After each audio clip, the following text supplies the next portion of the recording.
All right. Hello, everyone, and welcome to Not Your Brony. It's a series where three grown men who were not bronies look back at the series My Little Pony and try to figure out why it was so beloved in general and with other grown men of our demographic. And this is a show we had started like a couple of years ago, but it was more of a watch along. But now we're kind of reviving it as more of a podcast, a little bit more streamlined episodes. Um, but We are thinking about bringing back the watch along, just unedited, essentially. right, yeah, and I guess this series is kind of our way of exploring the show because the show is like so huge, during our kind of I guess young adulthood, like late teenhood, and like we knew about Yeah, it. It was going on in the background. It's like we'd play Team Fortress 2, and there would be people like, with My it Little was Pony names everywhere. spraying the, like images on the walls about My Little Pony, and so we always knew about it. We were probably very aggravated by it as well.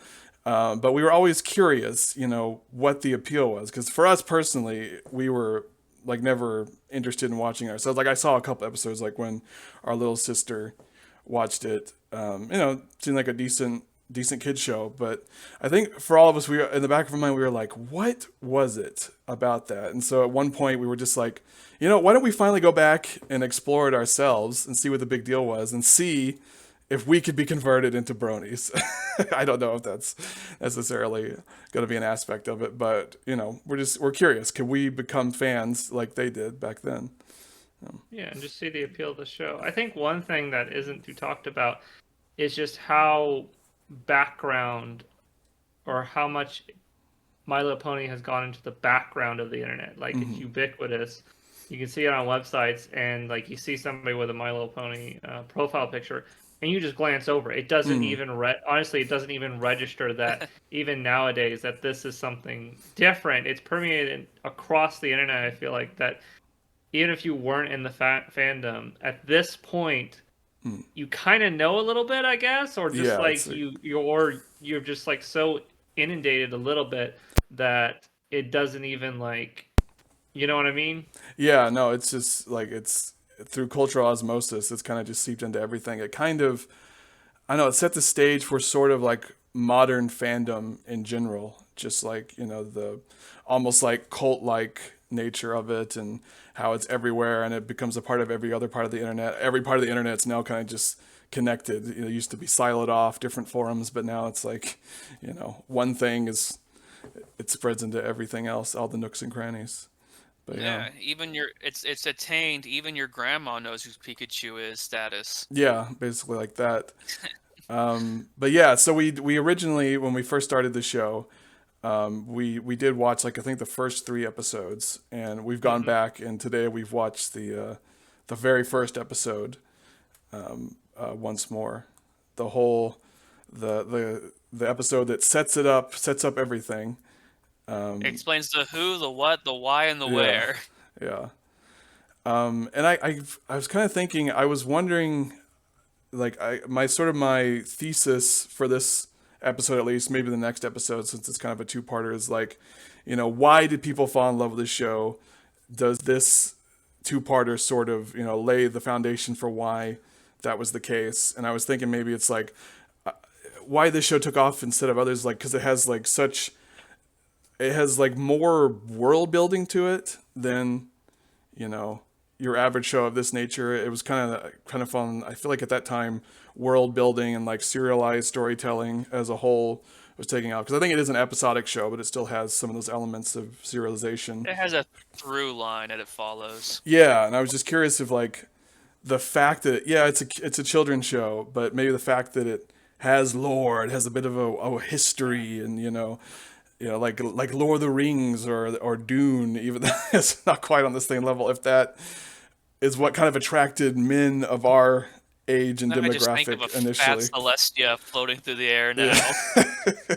Makes a lot for that mental image, My really. Equestria, Yeah, my Ponyville, I mean, my Our apples. friendship. kind of getting into kind of getting into the episode itself. I feel like you can see a sense of scale just by the way they start it. They start with some mythos. They have a Shrek opening, which Yeah. is really nice.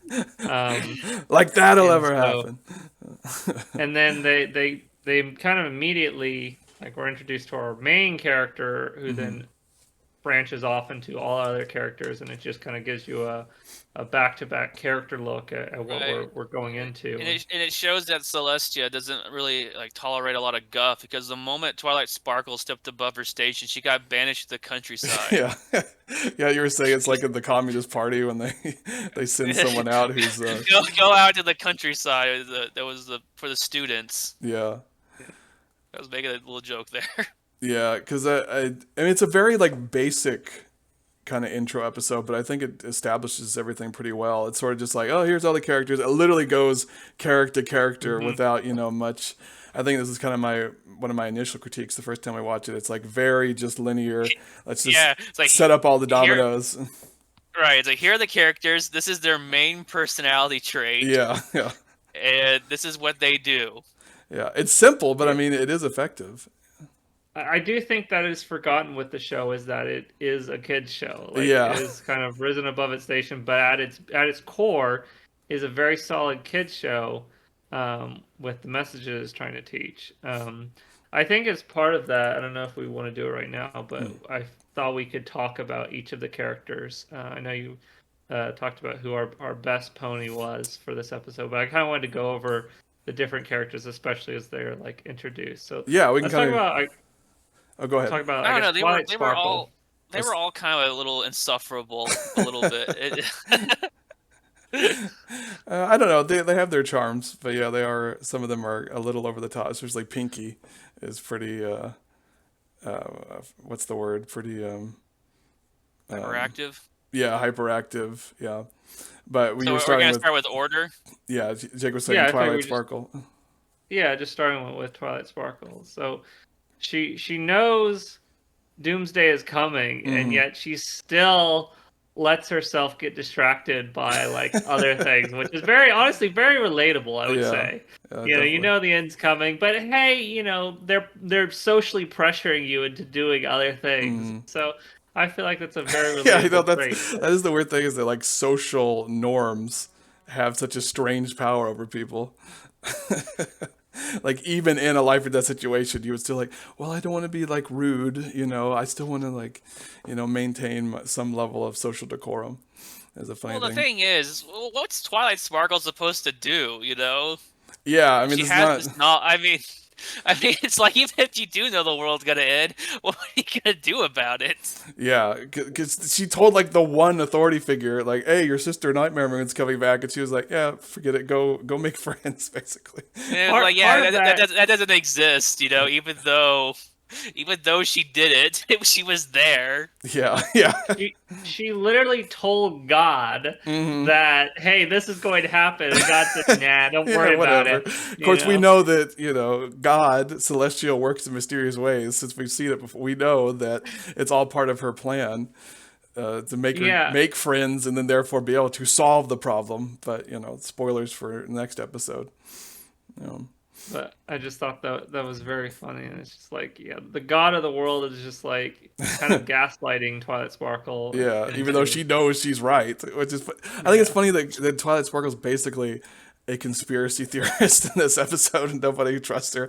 It's a weird case. I don't know if I'm curious if they would even do this nowadays, because the sort of the stigma it has, but like the conspiracy theorist being correct and being proven right by the end of the episode. I just thought that was funny. Yeah, you don't really see that much nowadays. No, it sort of has a different spin on it these days, but.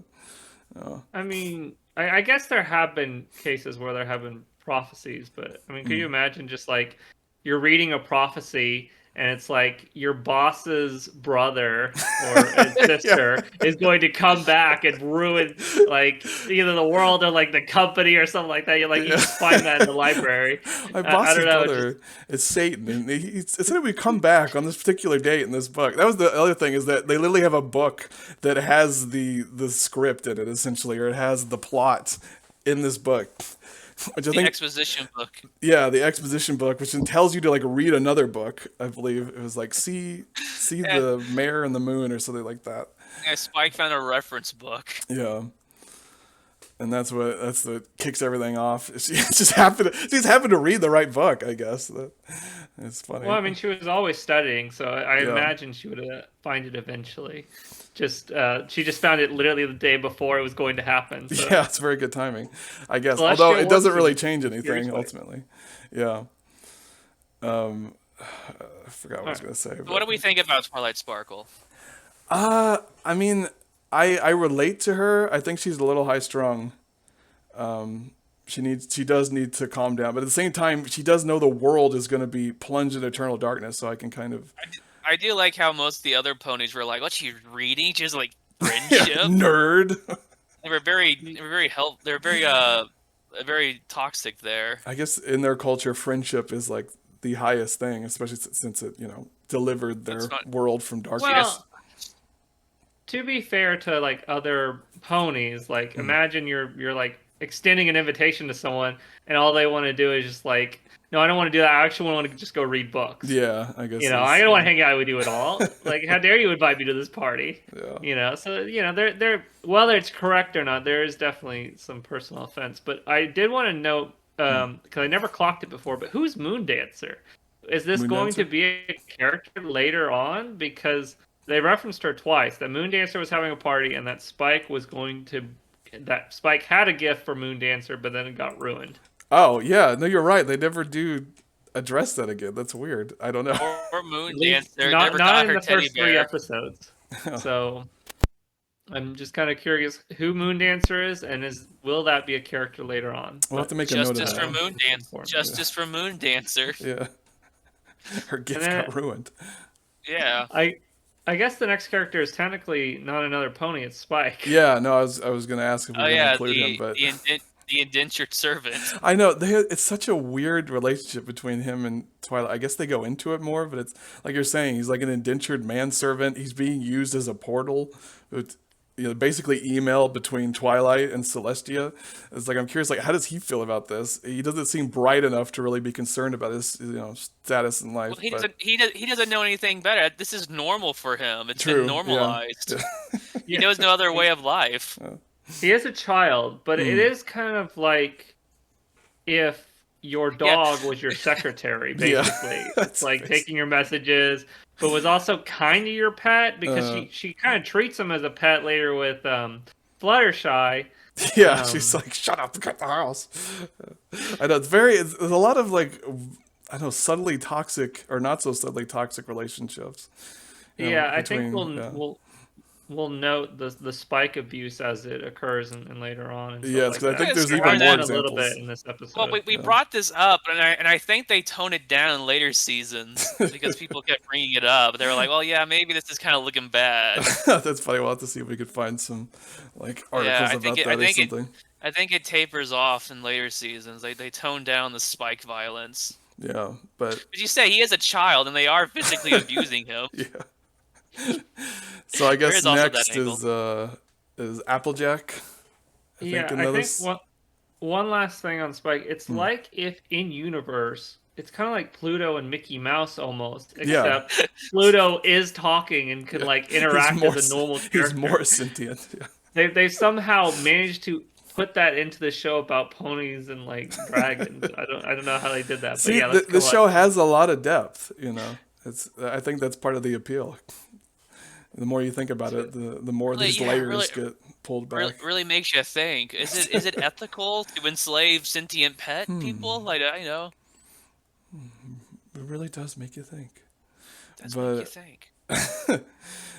So I guess technically, because then she's sent off to the countryside, and I guess technically Spread the revolution. Pinky is next, but she just screams and leaves, and that's a little bit of foreshadowing.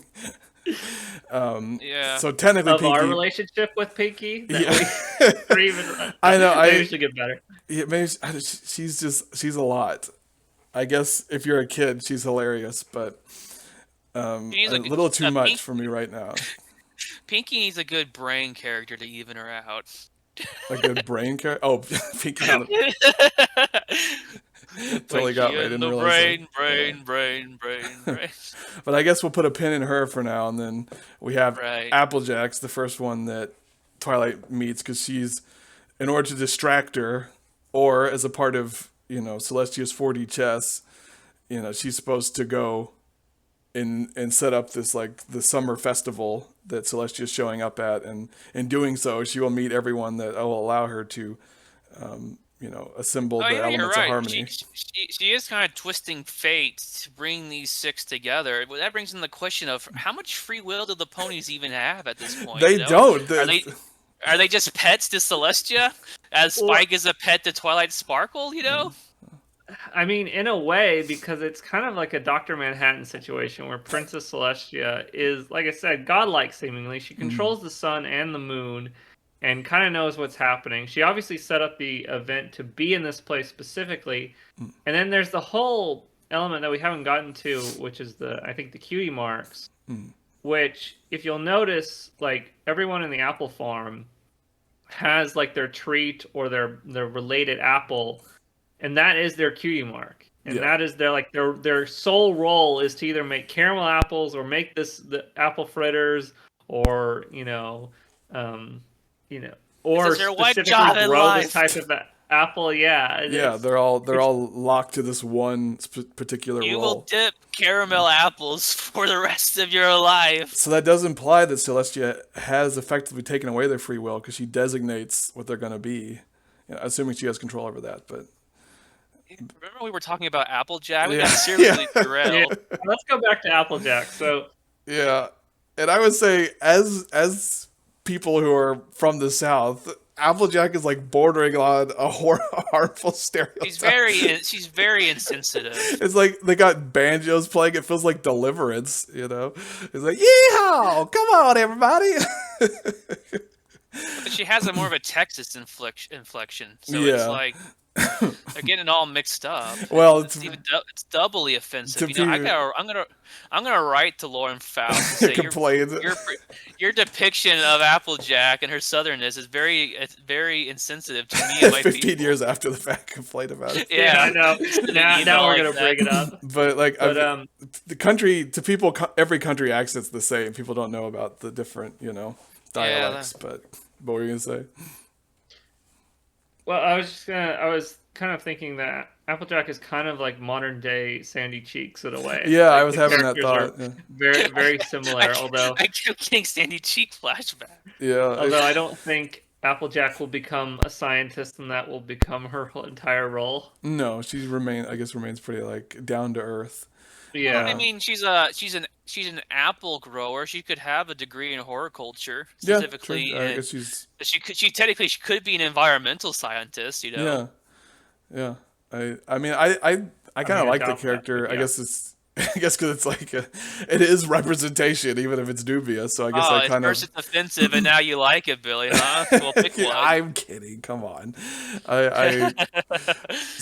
don't care. I do like the character overall. I love it when cartoons and stuff have people with southern accents. Yeah, because it doesn't happen all the time. Like Sandy and Applejack. Normally our representation in media is not always it's not always good. So it's good that we have these characters, kind of even things out. But yeah, overall, pretty good character. Although she doesn't really have much time to shine. It kind of they want to like also introduce her entire massive family. Yeah, I know. They all just come in and kind of scream what they do, and then they're next scene. This is a very efficient episode. It's like bring them all out in a row, Rainbow Dash is next, right?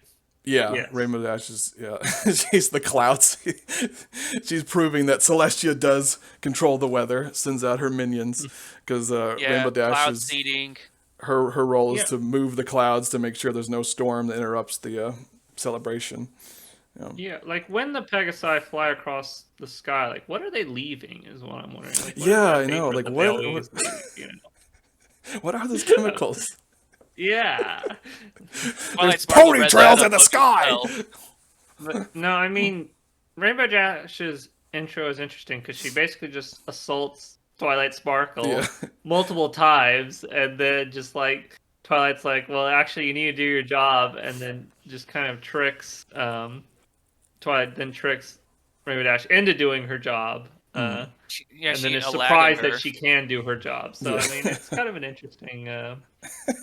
Is kind of an interesting relationship from the start. I guess so. I guess it's more about like the cycles of manipulation, you know.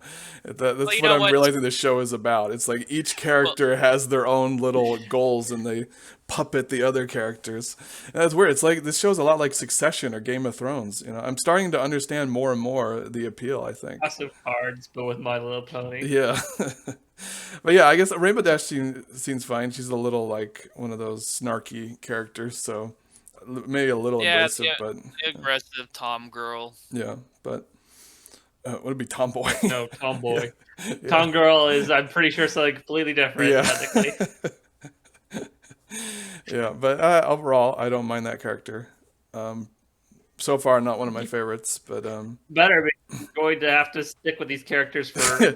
Yeah, I mean, this is initial impressions. They're all pretty fine. It's just, and then Fluttershy, I believe, isn't it? Or who is? Yeah. Yeah, I'm pretty sure it's Fluttershy. It was Fluttershy. No. It's Rarity. No. Or is it Fluttershy? Oh, that's yeah, right. Rarity. Rainbow Dash sets up Rarity to give yes. Twilight a makeover. Yeah, because Rainbow Dash ruins her hair. Impact, So. I forgot all about her. Yeah, although we watched this like 20 minutes ago, and we're already struggling with the plot of this children's show. I guess it's more complex than we give it credit for. But yeah, as we were saying, Rainbow Dash messed up Twilight's hair in her scene. So then when she goes to see Rarity, Rarity's like, I insist on giving you a makeover. And then we have the part that gave us pause last time, where when she's doing, and Rarity's putting her through the, fashion montage, she puts on a, Statue of Liberty outfit, which implies, we were curious, like, what does this imply about the world? What, is there a Pony America, Pony France and a Pony America. There might be, or at least an equivalent. Obviously, we have some Southern influence, so why wouldn't there be a New York? I mean, will we get a pony with a New York accent, basically? Ooh, I know, yeah. It's something to look forward to. Looking for a new pony or something like that. Other horse. Don't use that. You are? Call the police. Yeah, but it raised more questions, and I guess Rarity, she's kind of inconsequential overall in this. I mean, most of them in a way, but she's setting up like Spike's character in that he has fallen immediately in love with her. Yeah, so I assume we're gonna. How is that relationship gonna play out? Because that one's slightly weird. Yeah, it raises a lot of questions. Spike is a child, so he can have crushes, and that's okay for him. But Twilight cannot, or not Twilight, Rarity can't actually do anything, as far as I know. No. And also, there's the species barrier, but we also don't know much about the culture behind that. So no, yeah, could be all facade underneath Ponyville's smiles. Yeah, they consider dragons to be second-class citizens. Yeah, so I assume that's going to be like a running gag. Well, they keep them as pets and abuse them, so probably. Yeah. But yeah, Rarity overall not really moving the dial, and just but like so far. Yeah. This is a two-parter, so we will probably update these our impressions and rankings. It's just it's just like when someone walks up to you and they give you a handshake, Yeah. And she kind of reminds me of the poodle from Oliver and Company. Yeah, you're right. Yeah. Deep cuts there. Yeah. Like it's just the affect. I guess because she kind of has like a transatlantic kind of affectation. Darling, you simply would not do. Yeah. But and then after her, finally, we get to Fluttershy, who I think she has the funniest moment for me in the episode. I think she's probably my best pony of the episode, where Twilight introduced herself and she just keeps like mumbling her name, like, Fluttershy, and then by the end of it, she just sounds like a dog squeaking, which that part made me laugh last time. So yeah, I think that's my favorite part of the episode. I don't know if that's going to be a part of our this series, if we all want to pick out our favorite episode or favorite pony or whatever. But yeah, pony per episode. I think so. I know. I'm a big fan of Moon Dancer. And our least favorite. I'm really looking forward to seeing her. Moon Dancer is such a rich character with so many nuances. She's mentioned twice at least. Yeah, she's kind of like haunting the narrative, sort of like in Twin Peaks, Laura Palmer. It'd be the funniest thing if she never comes back again. And we're just I like every episode we're like, where's Moon Dancer? Moon Dancer. We'll do a Moon Moon Dancer Dancer is checklist. the funniest character we ever had. Okay, so I guess this segment will be like, who's your best pony? For me, it's Fluttershy. Her part cracked me up. And Luke is a Moon Dancer. So, what is yours, Jake? If you have one. Well, Billy, remember we put a pin in somebody. We got to get back to her. Oh, true. Very true. We haven't finished. Yeah. We got to do Pinkie Pie. Very I know true. You were trying to avoid. Yeah, I'm just saying that. But if you want to go ahead and we can get to that. We've come to the point where I just realized they walk to the library. It's dark. And then all of a sudden, everyone is there, including Fluttershy, who assumably, I guess, just went around into the back. Yeah, that is a good point. Yeah, because Twilight is, she's, I guess we haven't established this entire time, she's trying to rush through all her chores on preparing this, celebration so she can read more and research about, Nightmare Moon returning. I guess we'd even set up I guess people know this, but like at the beginning, basically there was Celestia and there was, is it Luna? Princess Luna. Yeah, I guess. Celestia ruled over the day, and Luna ruled over the night, and then Luna got jealous because like everybody slept during the night. That's what I wanted to bring up, is that Luna got jealous that everyone slept during the night and wanted to like plunge the world into eternal darkness as revenge. But it's just like, did Celestia just not explain to her how night works? Like people have to sleep. That's how it works.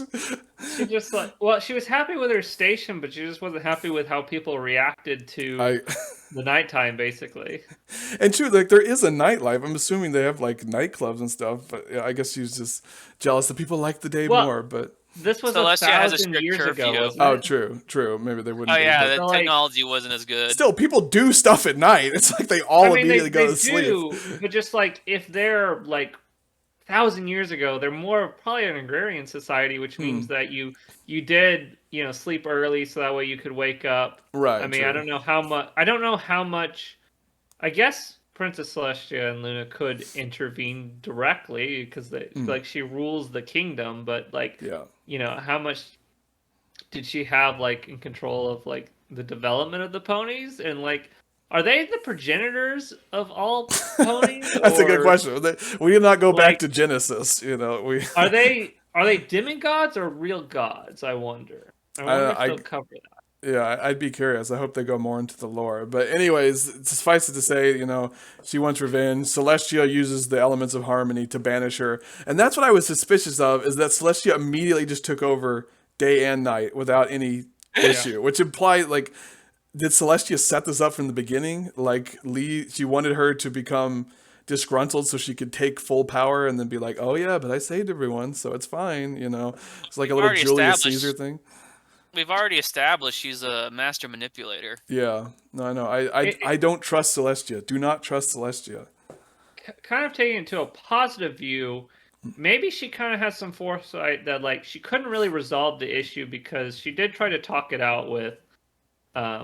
Nightmare Moon or Luna at the time, and Luna basically turned instantly evil and was like gonna plunge the world, and so she banished her for 1,000 years, so that way she can like set up some pupils who can defeat her, and she can then reconcile with like maybe the 1,000-year timeout was actually pretty effective, essentially to like hey, maybe she's playing the long game. Yeah, maybe she works in mysterious ways. I don't trust her.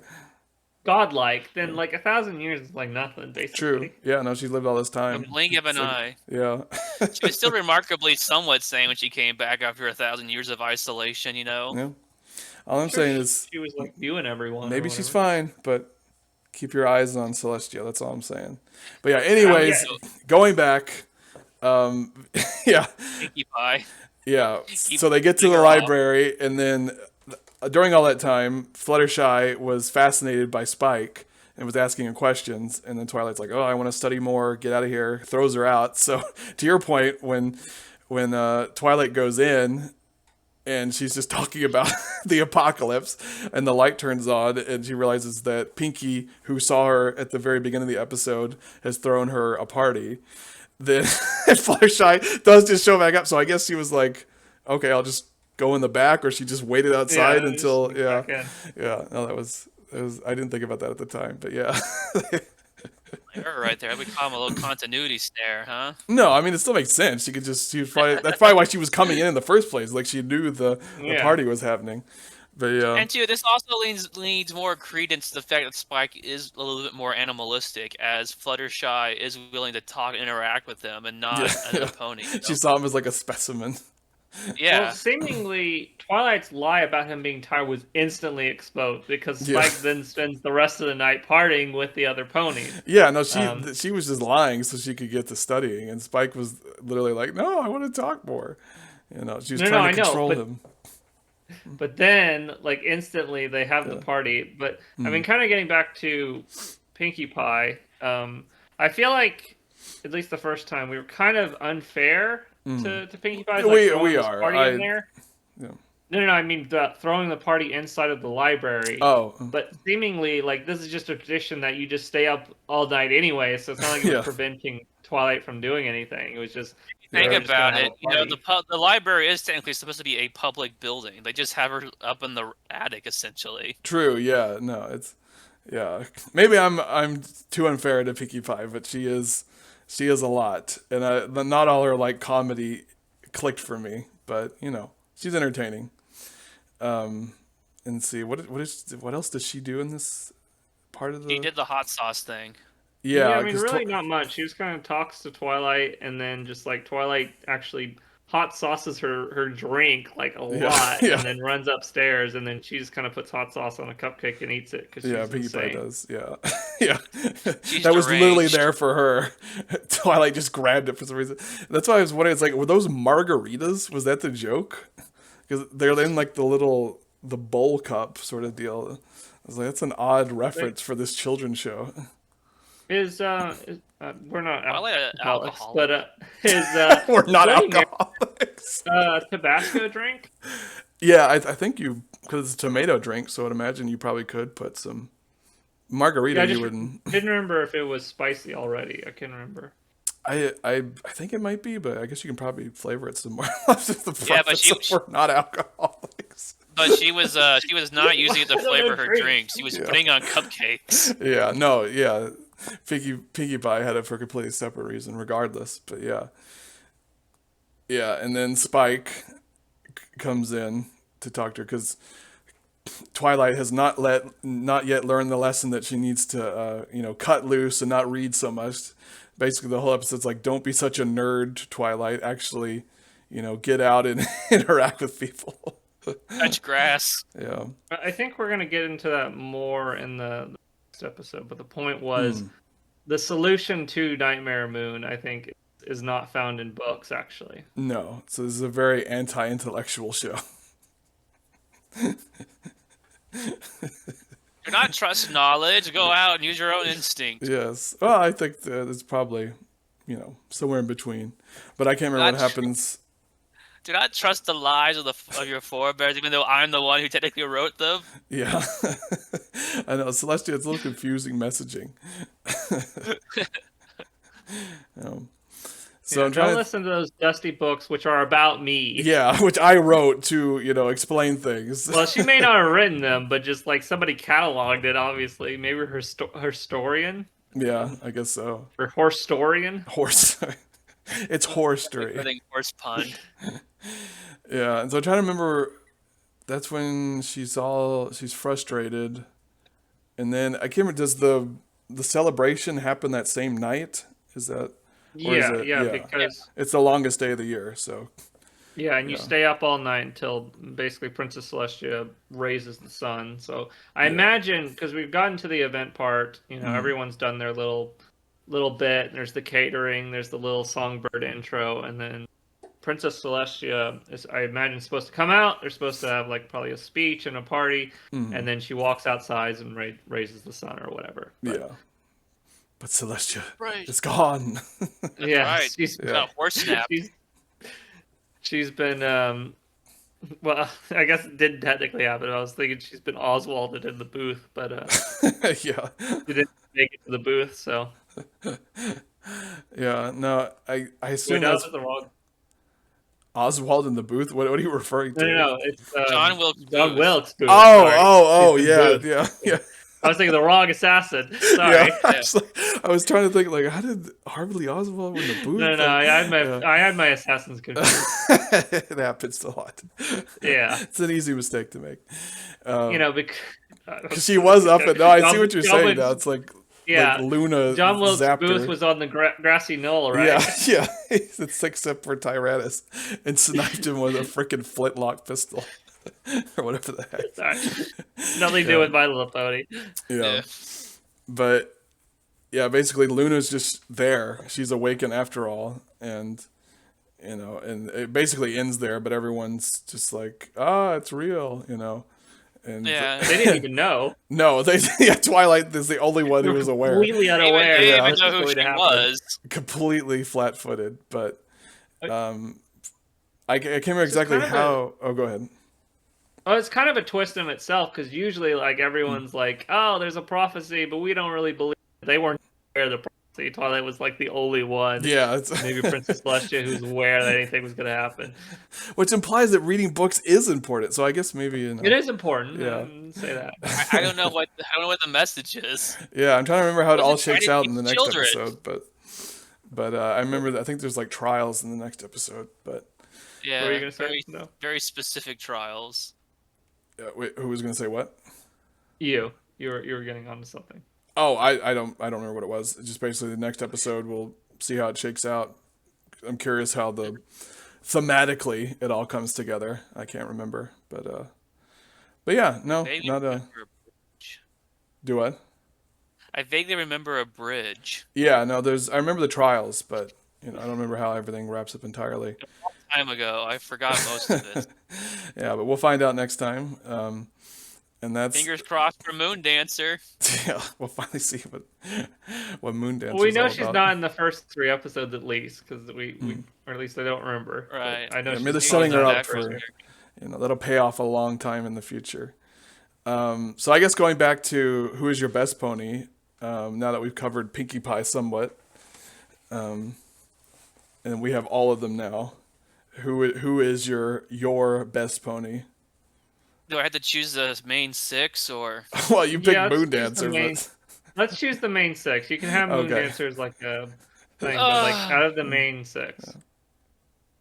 I haven't watched enough of them yet, but I'm just gonna go with. You liked Fluttershy, right, Billy? Yeah, I like her singing. Makes me laugh. Maybe Applejack, just because of her accent. Yeah, no, that might be like my second. Also, I like apples too. I'm a big apple eater. Oh yeah. So. Well, you should like Granny. Granny Smith should be one of your picks, because. Well, she's not part of the main 6, is she? Yeah. We can have some standout ponies if we want to choose some more. Like Moon Dancer. Some runner up. Yeah, Moon Dancer, Granny Smith. Yeah.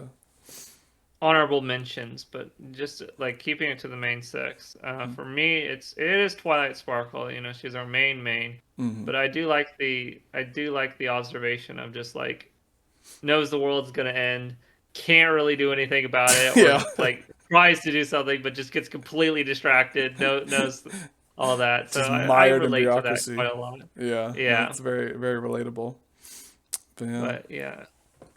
Also, she's kind of a dismissive jerk, and you're kind of a dismissive jerk. Good grief, shots fired. Look, she, like me, she just hasn't learned the value of friendship yet. Yes, I just haven't found found true friendship. Well, you haven't found a gaggle of loud idiots screaming at you. Yeah. I figured that was just your siblings. I've been meaning to take you out on some trials so that we could all discover what our main trait is, but I just haven't got around to it. I keep reading, but I can't find a friggin' prophecy about how my boss's sister is going to come back and destroy the company, so it just never happened. Yeah, maybe someday. Let's see, what's your main character? Oh no, we can't have you anywhere near people. But yeah, no, I mean, I think it's a very solid first episode. It sets up everything very well. Yeah, like I said, it doesn't waste time. It gets right into the nitty-gritty of it. Yeah. You're here to watch magical ponies, dang it, and they're going to give it to you. Yeah. And I guess like the lore, and I guess the fact that it is written so digestibly is another reason why it had such broad appeal. I'm still like, it's still, I can't get past the fact that it's like, it is a really good kid show. So like, why did like 20-year-olds be like, I got to tune in every day for this, you know? I'm still maybe we haven't broken the 3-episode barrier yet. right. It's early days. Yeah. By the 4th episode, I do wonder, like, what would, I mean, she's kind of crazy right now, but what would Luna or Nightmare Moon's like reaction when like all the grass starts dying because it's eternal night, like, and people just start dying off and like things just don't work anymore? Like, what would her reaction be at that point? Just get extra frustrated. Yeah, she'd probably double down. Yeah, she's get extra frustrated. It's like, why are you all dying? Enjoy the night. Or that's just like, that is the point. She's like, I'm just gonna kill all of you, basically. You know? Yeah, but she wanted them to appreciate the night. It doesn't really help her case at all. If it ruined the entire world. She's just hoping to enjoy their adulation for a very small window of time, like a couple of months before everybody just dies off. It's not a long-term plan. No, but I guess with that, do we have any additional, or just like, do we want to start? Like, yeah, do we want to dig into, because I was thinking like sort of what do they call it? Like excavating brony culture? Yes, the fandom, look into the fandom. Yeah, did we want to do that? Let's see, years ago. What is the time now? Because this may be, I think this, we may just say that for next time.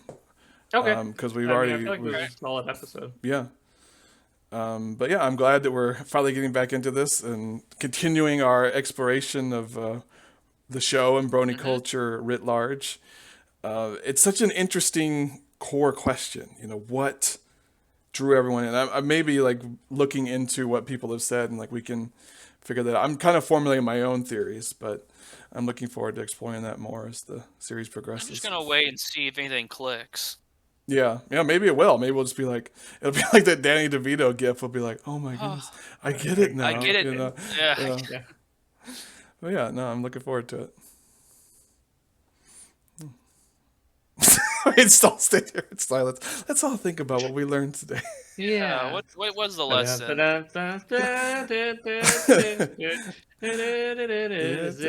It's in her book. Yeah. What does Princess Celestia's book say? 1,000 years from now, Nightmare Moon's gonna come back and everything. But don't worry about it. The apocalypse is dying. That could be how we end the episodes. Like, what did we learn from the episode? Oh yeah, what did we learn?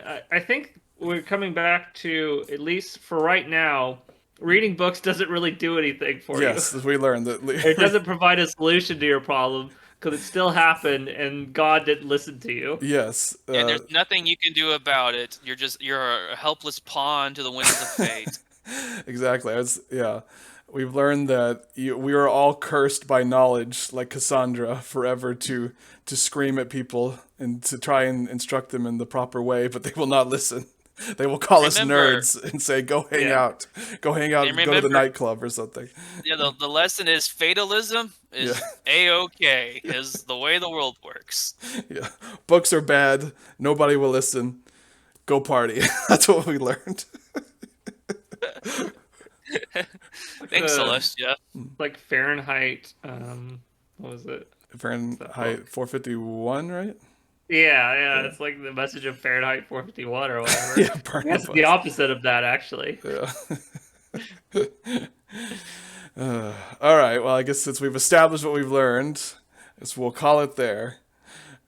Thanks for listening, every pony. We'll talk to you next time. Yeah, do we want to sign out with our names? Yeah, I realized we didn't introduce ourselves. But anyways, I've been Billy Greer. Your real name, Billy. Oh, true. I forgot. I have my pony name. I've been... Is it Lightning? Holy cow, I forgot. Storm Lightning. I've been Storm Lightning. It's on my thing. I forgot. It wasn't showing up. I've been Storm Lightning, a.k.a. Billy. I've been Juicy Twilight, a.k.a. Luke. God, I hate my pony name. And I've been Rosemary Cinnamon, a.k.a. Jake. And we'll talk to you next time, every pony. Bye. Bye.